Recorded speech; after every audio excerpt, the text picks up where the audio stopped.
Hey, what's up everyone? Pratima here. So finally, Xiaomi has launched the much anticipated Redmi Note 12 Pro series in India at really aggressive prices as usual. So if you look at the spec sheet of these two phones, the Redmi Note 12 Pro and the Note 12 Pro Plus, they are quite similar to each other. Hence, you might be confused about which one to buy. Here, their biggest differences lies in the cameras, where the Note 12 Pro has a 50 megapixel sensor over the 200 megapixel one on the Note 12 Pro Plus. Other than that, they also differ in terms of their charging speeds. But for me, the Note 12 Pro 67 watt charging is still more than fast enough, and that 120 watt charging on the Note 12 Pro Plus does not really matter all that much. I'm sure most of you feel the same way as well. Likewise, the cheaper Note 12 Pro is both lighter and thinner compared to the 12 Pro Plus. However, you do get a slightly better performance and thermals on the Note 12 Pro Plus, all thanks to the better heat flow and vapor chamber cooling system. For a casual user like myself, though, neither of these things are that significant. Instead, I'm more interested to know if that 200 megapixel camera is actually worth the hype and whether it is worth the extra money or not. As we know, higher megapixel count alone does not magically make the camera experience any better. So I took a bunch of photos and videos from these two phones to find out the truth once and for all. So let me tell you what I found. Okay, starting with the regular daytime shots, I was quite surprised to see that most images from these phones look quite identical at a glance. Under the default mode, they both shoot 12.5 megapixel photos with 4-in-1 binning on the 12 Pro's 50 megapixel Sony IMX766 sensor and 16-in-1 binning in the case of Note 12 Pro Plus's 200 megapixel Samsung HPX sensor. And let me tell you, whether it's dynamic range or highlight control, the results don't look that different most of the time. The only differences I've found is that the contrast level is consistently somewhat richer on the 12 Pro Plus. And that's something I actually prefer because I feel like such tuning adds a bit of drama to the photo. Likewise, another thing I noticed is that the Note 12 Pro occasionally opts for a slightly warmer color tuning, which results in oversaturated shots like this flower, for example. The close to natural tuning on the 12 Pro Plus is, well, much more pleasing to my eyes in this case. Having said that, the pinch of extra color boost on the Note 12 Pro does work in its favor sometimes to liven up the image.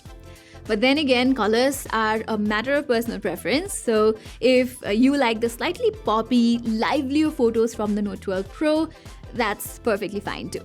Okay, in terms of details, I found the 12 Pro Plus to have a slightly upper hand as its bigger 200 megapixel sensor retains finer textures relatively better. You can notice in these images that the Note 12 Pro over-sharpens the photo to give you a false sense of clarity, but the Note 12 Pro Plus does not need any of those tricks. That being said, if you're dead serious about detail levels, Xiaomi also lets you shoot at a dedicated 50 megapixel mode on the Note 12 Pro and both 50 megapixel and 200 megapixel modes on the 12 Pro Plus.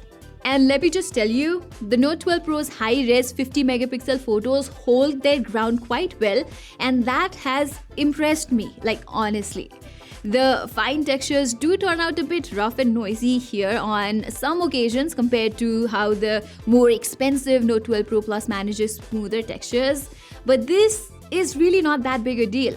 I am more than happy with the sharpness and detail levels of the Note 12 Pro's images.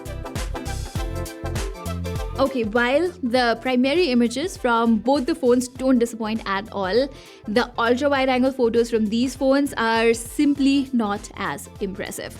Xiaomi has used the same 8 megapixel sensor on both the Note 12 Pro and the Note 12 Pro Plus, and it feels like the company has dumped all the resolution on the main camera and totally forgot about the rest. And this is clearly noticeable as you zoom in the photo slightly. What's even bad is that there is also a visible color shift from the primary to the ultra-wide-angle images from both these phones.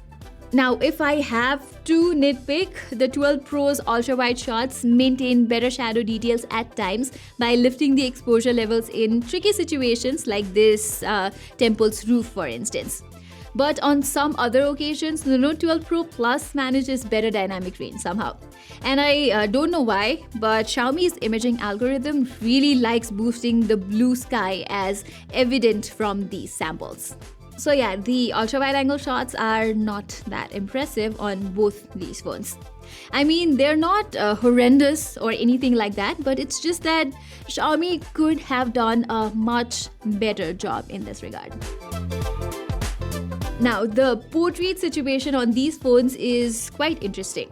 In my Redmi Note 12 Pro Plus's video, I mentioned how Xiaomi had upped its portrait game, and for the most part, I prefer its portraits over those from the Note 12 Pro because of mostly how differently the subject's skin tone are tuned between these phones.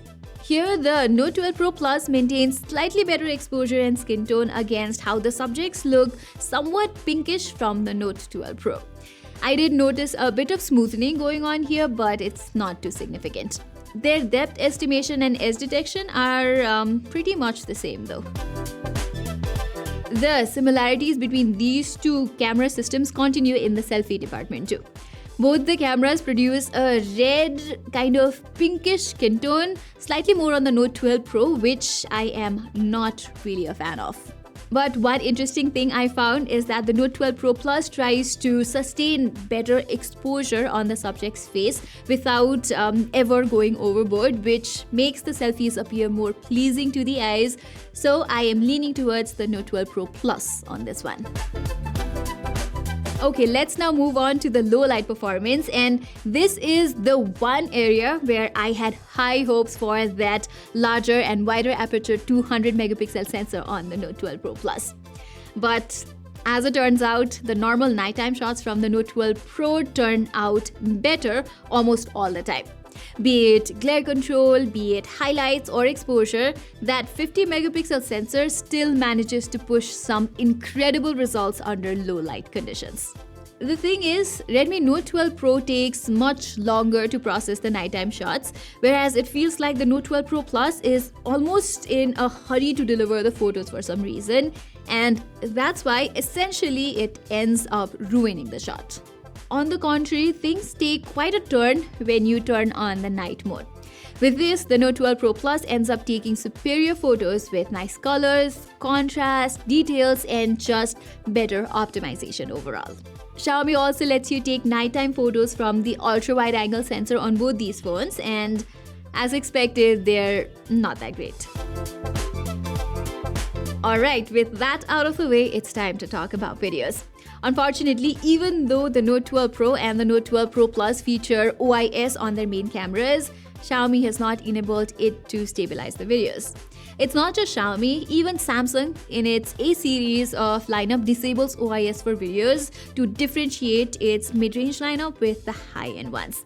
Honestly, that sucks, and it was one of the trends that I really wanted mobile brands to stop in 2023. Here you have up to 4K 30 FPS recording option, and the videos come off pretty wobbly from either of them. Switching to 1080p 60 FPS does not improve the stabilization either, which really makes me wonder why Xiaomi did not choose to crop the frame a little for steadier footage in the first place. So you have to shoot the videos at 1080p 30 FPS mode on both these phones to get reasonably stable videos without needing a gimbal. For selfie videos, there is still no option for 4K recording, and the 1080p 60 FPS footages, as you can see, they look nice, but they come out quite shaky ultimately, which is bad news if you make TikToks or vlogs. But the good news is 1080p 30 FPS videos come out decently steady without sacrificing much on the field of view. Besides that, I think the Note 12 Pro cuts out background noise more effectively than the Note 12 Pro Plus.